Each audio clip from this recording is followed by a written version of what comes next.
शिकारी बड़ी दूर से अपने शिकार पर गहरी नजर बनाए रखता है, जबकि शिकार हरे भरे घास को खाते हुए अपनी भूख को मिटाते हुए किसी भी खतरे से अनजान रहता है।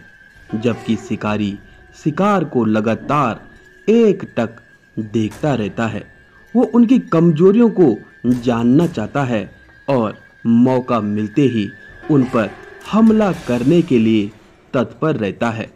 वो एकाग्रता के साथ ध्यान बनाए रखता है और उन्हें लगातार देखता रहता है, जबकि शिकार सिर्फ और सिर्फ अपने पेट भरने में लगा रहता है। शिकारी हर समय कुछ ना कुछ रणनीति बनाता रहता है और शिकार सिर्फ और सिर्फ अपने आसपास की वस्तुओं पर मोहित होकर के अपने आसपास के खतरों से बिल्कुल अनजान बन जाता है।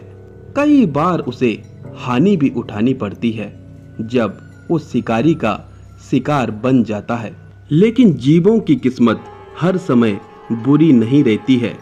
कभी कभी शिकारी का पेट पहले से ही भरा रहता है और वह शिकार की तरफ देखता है, ताकता है, झांकता है, एकाग्रता बनाता है, लेकिन उनका शिकार नहीं करता है। दोस्तों, मनुष्य के जीवन में भी अनेकों घटनाएं घटित होती हैं। कुछ प्रत्यक्ष रूप से और कुछ अप्रत्यक्ष रूप से मनुष्य के जीवन में घटता रहता है।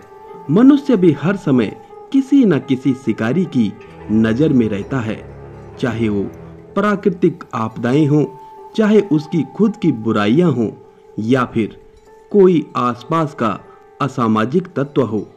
इसलिए मनुष्य को एक शिकार न बन करके सदैव ही एकाग्रता के साथ हर समय सचेत रहने की आवश्यकता होनी चाहिए।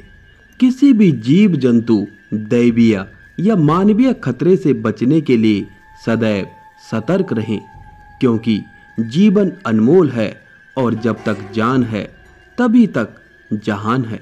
प्रकृति के शिकार होने से बचें, प्रकृति के रौद्र रूप से बचें। अपने आसपास प्रकृति के साथ होने वाले छेड़छाड़ का विरोध करें, पर्यावरण के प्रति सजग रहें, अपने जल, जमीन और जंगलों से प्रेम करें। यदि ऐसा नहीं हुआ तो आपदाएं आती रहेंगी, निर्दोष मरते रहेंगे, गांव के गांव तबाह होते रहेंगे और हुक्मरान आपदा में अवसर ढूंढते हुए नजर आएंगे।